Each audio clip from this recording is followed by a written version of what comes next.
kay papanan ko na puso niya. Let us all stand.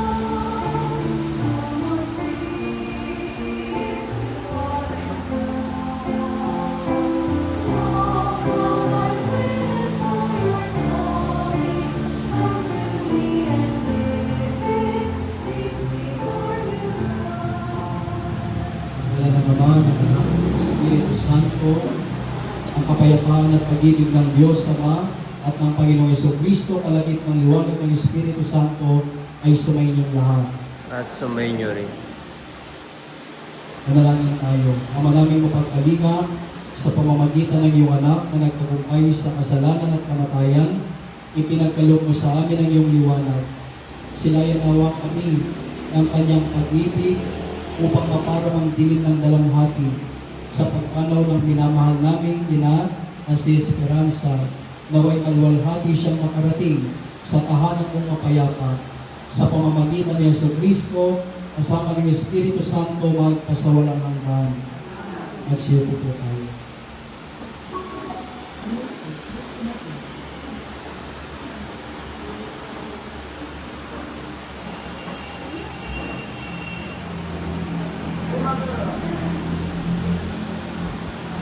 Pagbasa mula sa unang sulat ng Apostol San Pablo sa mga taga-Korinto.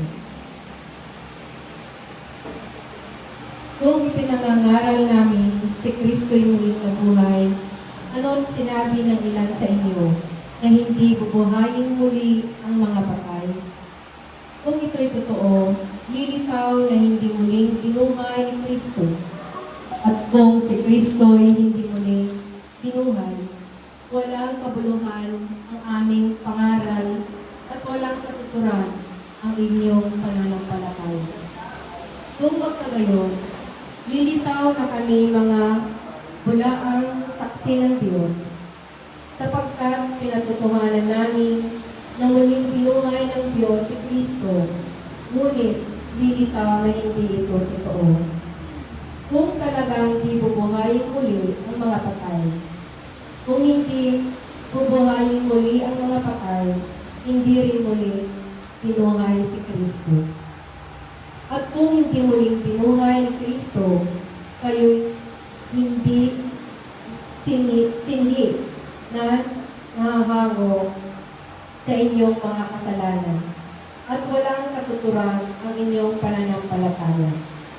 Hindi lamang iyan, lilitaw pa na ang lahat ng namatay na nananalig kay Kristo ay napahamak. Kung ang pag-asa natin kay Kristo ay para sa buhay na ito lamang, tayo na ang pinakakawawa sa lahat ng tao. Ngunit ang totoo, si Kristo ay muling binuhay bilang katibayan na muling bubuhayin ang mga patay. Ang salita ng Diyos. Sa kayo po tayo.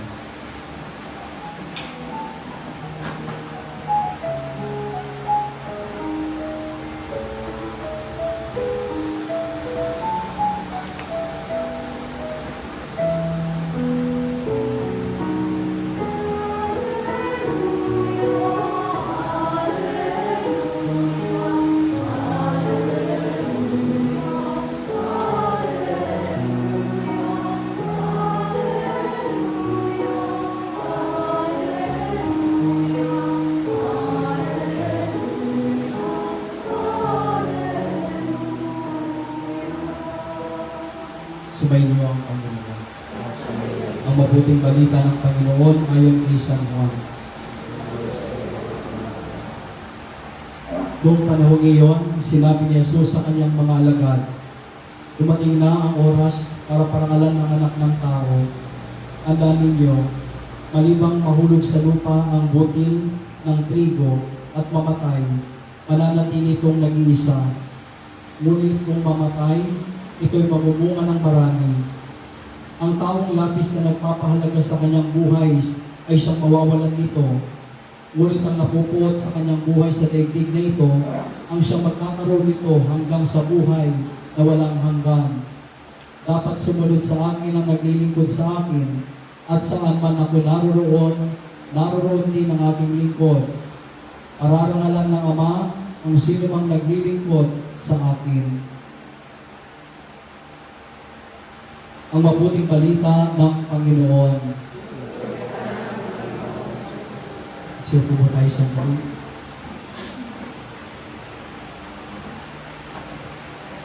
Yung pagkakatiwan na po, kapag ito'y nakapsat sa mga apo, sa mga kamag-anakan, at lahat ng nakakakilala kay Nanay Estri, nagitibiyag na nasakit na, at tatay dito'y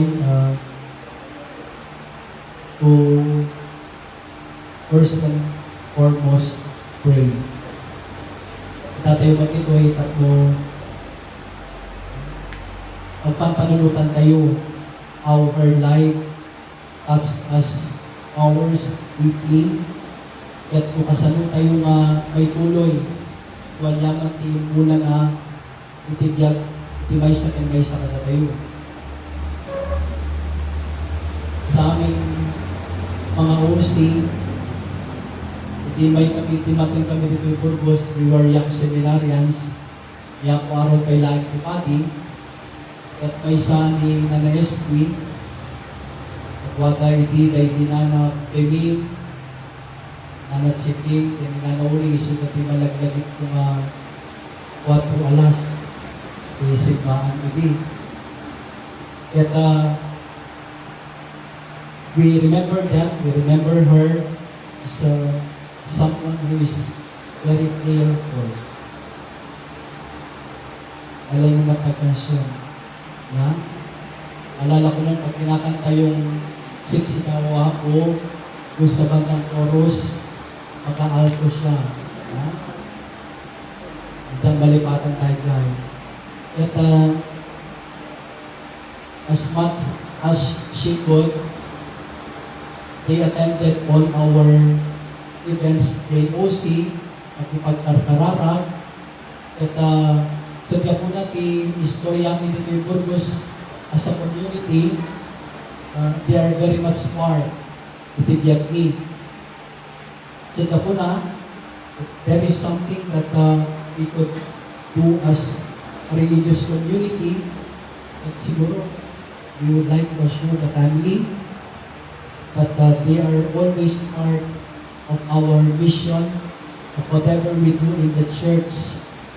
Bahagi po sila noon. Pero ngayon, for the past few days, we have been hearing messages and homilies from priests. Sino yung mga nagmisa? Father Mel, Father Benny, Father Mike, at ay ni Father Mares. At nabigatak namin nun. Marami na tayong narinig. So ngayong gabi na ito, I suggested when an ST type last ano na dyan? Nalagawa dyan? Itataro tikabaw ko yung gusto naman. April 13, at I suggested na sa huling gabi, some of them, nagtitakapsat, or if possible, all of them will say something. What do you remember the most? Kung isipin niyo yung kanyang 94 years na buhay, what do you remember the most? Pwede nangyari yun in your childhood, pwede nangyari yun kung kayo yung mga naging ulit, kung nag-aral kayo sa kolehiyo, pwede nangyari yun kung kayo nagsipag-asawa na, pwede mangyari yun during the last years of her life. What do you remember the most? O sinabing, yung nanay namin, ano naalala natin? Para nang sa ganon, bago ilabas ang kanyang mga labi bukas, in the hearts of hearts, ninyong magkakapatid, pwede niyong pagsamasamahin ang magagandang alaala na iyon na magiging liwanag sa pagpapatuloy ng inyong kanya-kanyang paglalakbay sa buhay na ito and sa family. Hindi naman kailangan mahaba. Kung sino nang nakahanda, shall we start with the eldest or with the youngest?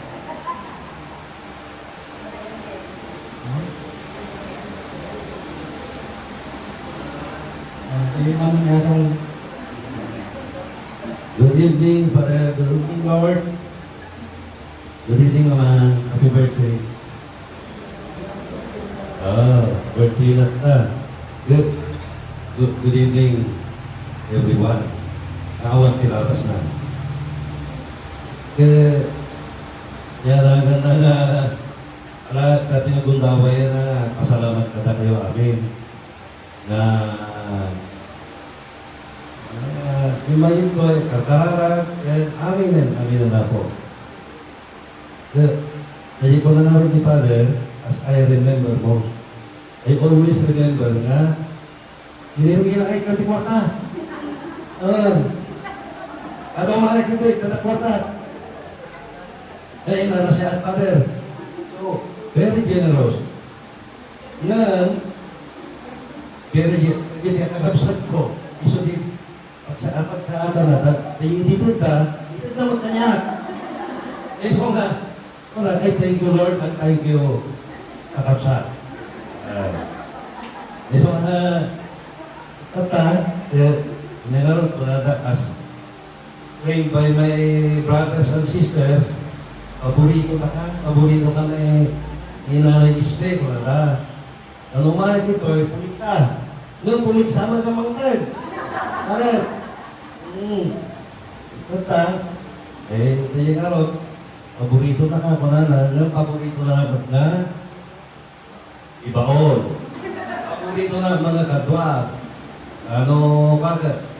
Kapag daming nga ron kagsakol ni apong na, nahanap niya ka mo, naapong mo, apong na. Kapag yung mga masakulan na, naapong na. So, ay, yan na nga. Pinirmi nga, paborito na, at pa sulat, paborito na nga, ikang kwarta. Also, dahil, magsalamat din. Salamat ka niya, hindi ka absat ko. Hindi, ito tayo, so, ito tawag ka niya. Ano nga ron? Awatan natin, kasama mo sa ka. Wala yan, may pagkak. Very generous. Yan na I remember, doon sa Luming Creste, hindi pa po kayo pare. So, kung natatandaan nyo yung poste ng bahay namin na old house, at nakita ka nga, kaya poste nga na guys, at nakita ka nga sa reflex yung tipa. So, ganyan nga poste, indonate na yung Luming Creste. Oo. Ano yun na yung pater? Ano mo? So nga, medyo di trivia. Kaya nga, so, hindi na pa nagigay, ay, itarang mingmingan na naray. At peso, hindi nga poste nga na yan. At di poste niya, may isa na poste lang na yan. Poste kita lang may. Kung na niya nga poste, uri pakwam, hamong mga pakwam na yan. Uri lang saam. Kaya makita na niya hugis ni Jesus Christ. So, dahil kung ano, kada makaroon kung mama, every 3 or 4 hours, agsisinutlat ka na mangluano, jay, sunod na yung upak na pinanggit ni Father. So, wala yan. Naman pasti buwan jay. Ayun si Father. Thank you very much. Good evening. Nabalin nyo ka nung ipires sa kanya ng tata. Kapal ang yung mat na sunet, kahit ito kapanan na. Dato'y may isa.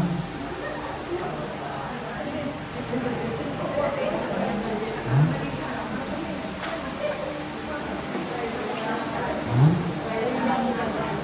Kaya sila. Sa mga apo, sino ang panganay na apo? Ano ang panganay na apo?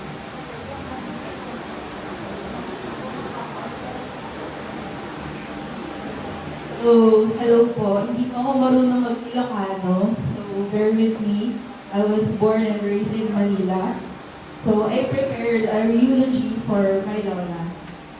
So, yeah. Hi, everyone. I am Angel Torres, the youngest of Errol Torres, and the favorite apo of my lola.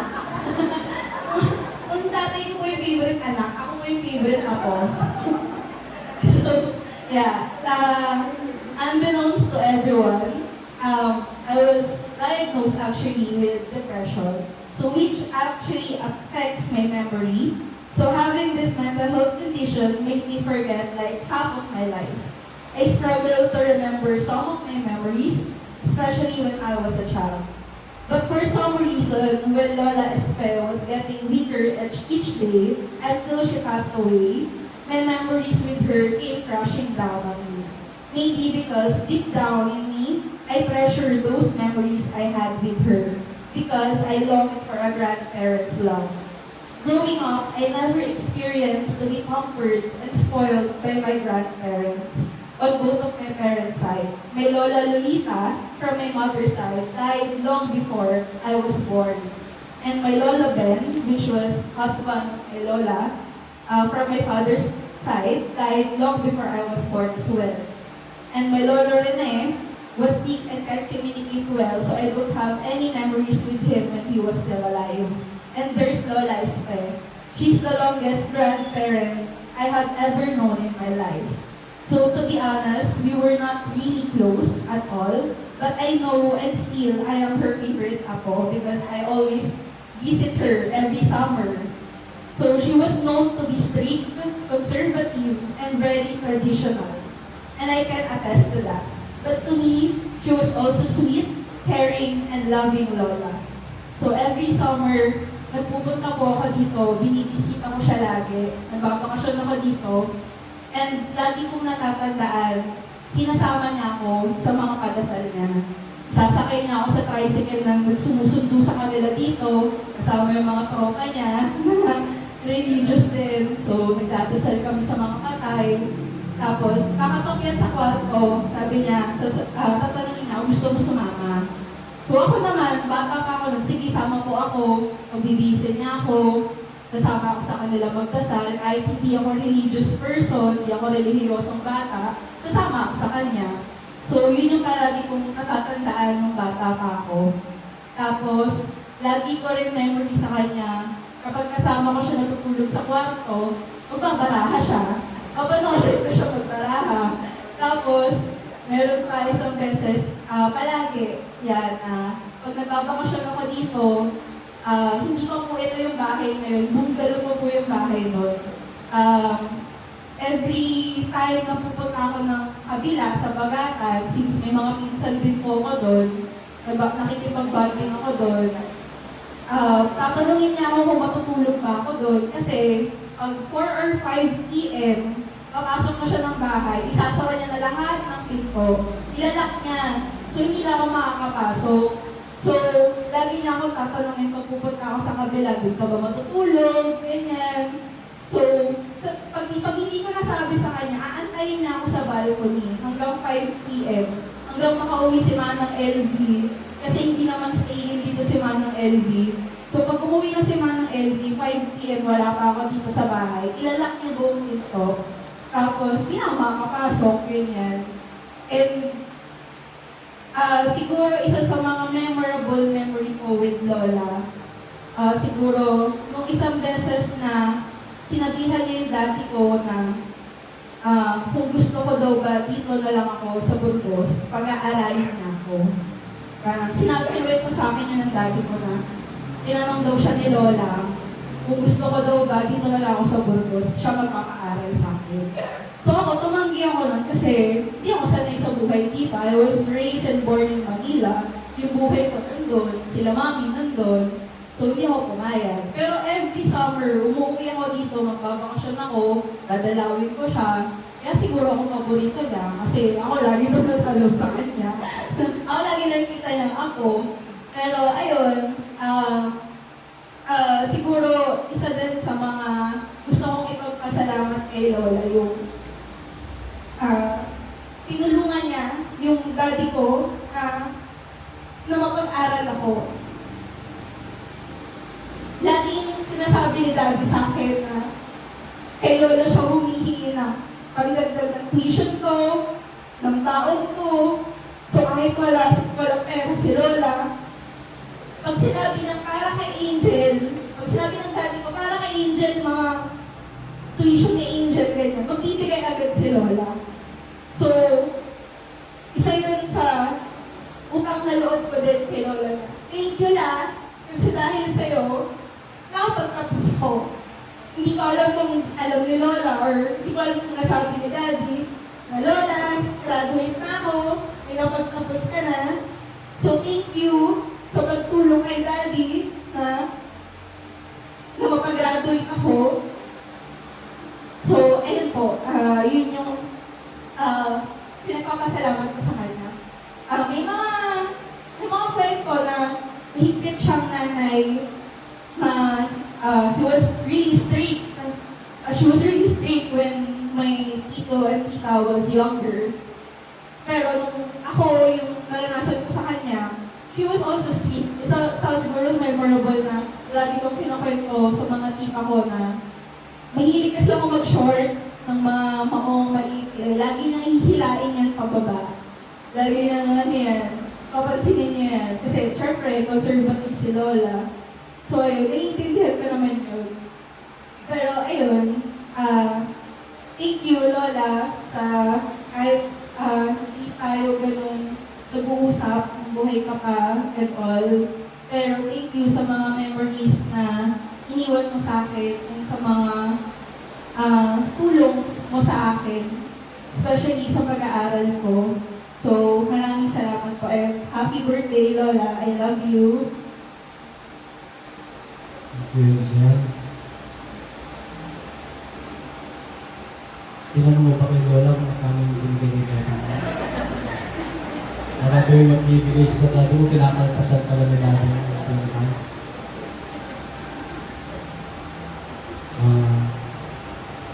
Nakakalagpago ng isip ng tatlong dapat dito. Ano rin?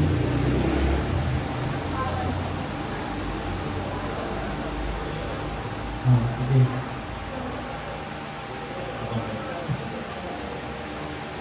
Pero paborito niya. Pakiramdam ko. Kasi kapag nalilit ako, mayaman. Pag nalilit ako, sabi ko, ba't tumawag ka ba? Sayang mo. Pero nabawasan naman. Kasi wala nang pera. Pero hindi ka. Punta ko dito. Kapag uwi na ako. Nangihina daw siya. Pero pag kayo binigyan ko ng pera, ang lakas, sabi ko tayo. Wala na. Ito paano, ibang, kahit ako pinalaga, makapapasaya na. Medyo, hirap na lang.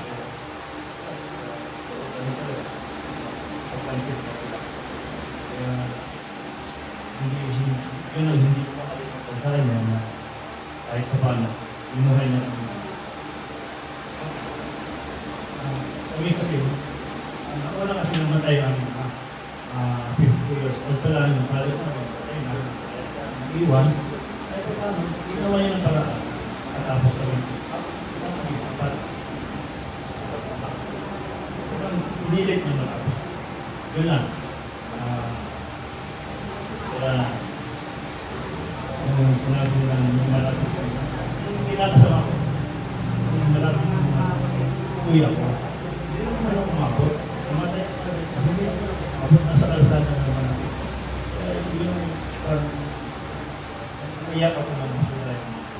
Ako, wala ka na naman, hindi mo na naman.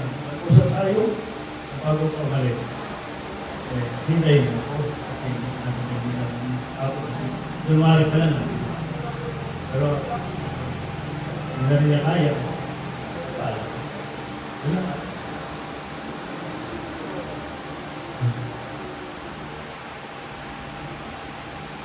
So, marami pa siguro na kwento, maraming karanasan na nakatago sa mga puso natin. So, salamat po Kuya Merol, Angel, Kuya Randol. Isang binibigyan, isang hinihingan. Pero maganda po yung bigyan din. Oo, na-realize ko na. Yung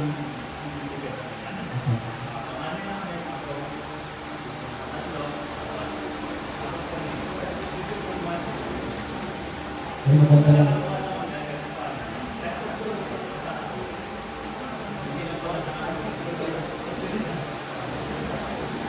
At maganda pong i-highlight ko, no? Napakaaga pa niya lang napalo. Mag-isa niya kayo ginagawa pinag-iyon. Look at who we have become good persons. Kumbaga sa kasabihan sa Tagalog, pinalaki na kayo ng mama. Kapag mag-sal siya. Yun siguro yung pinakamagandang pwedeng iwanan sa ating mga puso. Kung paano niya kayo pinaguyod, kung paano niya kayo pinalaki. Pagamat may paboritong hingan o biglan, I'm very sure the mother has equal affection for every child. Iba-iba lang siguro yung expression. At siguro ngayong gabi na ito, maybe, lalo-lalo na kay Kuya Randol, usually kasi pag may pumapanaw, whether we think that we are prepared enough, anyway, 94 years old naman na, o kaya may nagsasabi na sana hindi muna, naghintay man lang sana ng 3 oras pa. I think that the wish is always sana may konti pa. Sana may 1 oras pa, may 1 araw pa, at kaya yung sinasabi nila sana ay 1 pagdusal pa, 1 bakasyon pa, 1 padasal pa, sana 1 pa. But we have to accept the reality that everything passes away, ang lahat ay may hangganan. Para kanila Nespi, yung parent. So perhaps we will only realize the loss days after the funeral tomorrow. At balik yun na sa inyong mga kanya-kanyang mga buhay. Kapag babalik ulit kayo sa bahay nito, ang napakalaking bahay, itong space kung saan nakatayo yung dating bahay, it will never be the same again. Pero sana kung ano man ang alaala na kanyang naiwan, sana panatilihin natin buhay sa ating mga puso. At pinakamaganda, ang paraan ng pagpaparangal sa kanya at pag-alaala, as we all know, she is a very religious person. Pag nami-miss mo siya, visit the church. Pwede niyong sabihin, dito niya gusto palaging pumunta. If somehow you want to meet her, spiritually, visit the church. Of course, visit his home, but visit the church and meet her in prayer. Ang Diyos na magdadala ng ating mga dasal sa kanyang kaluluwa. Let us all stand.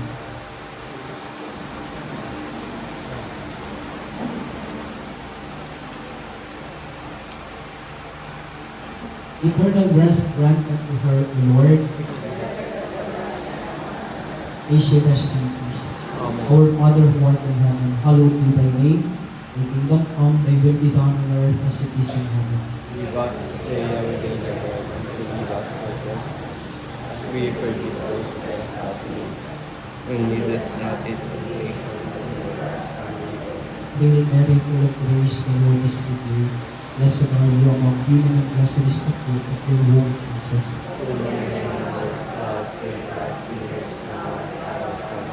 Glory be to the Father, and to the Son, and to the Holy Spirit.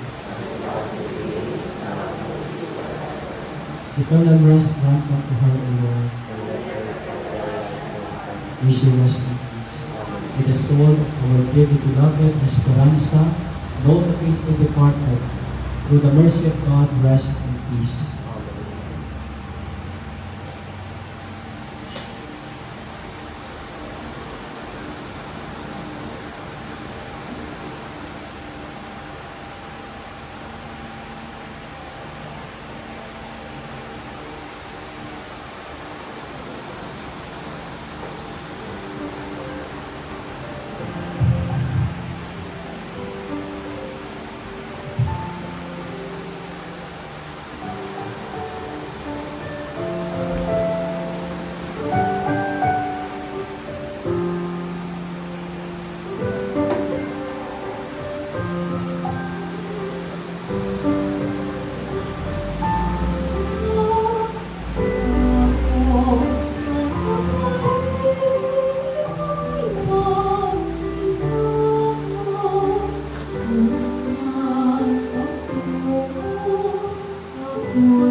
Sumainyo ang Panginoon.